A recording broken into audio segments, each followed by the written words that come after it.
মোদের দেশের সরল মানুষ, কামার কুমার জেলে চাষা, তাদের তরে সহজ হবে মোদের বাংলা ভাষা।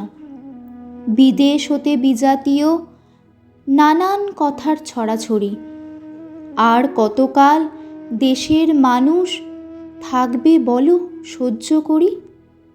যারা আছেন সামনে আজও গুণী জ্ঞানী মনীষীরা, আমার দেশের সব মানুষের এই বেদন বুঝুন তারা।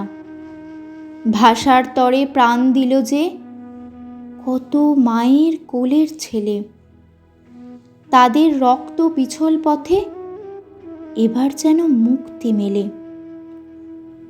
সহজ সরল বাংলা ভাষা সব মানুষের মিটাক আশা।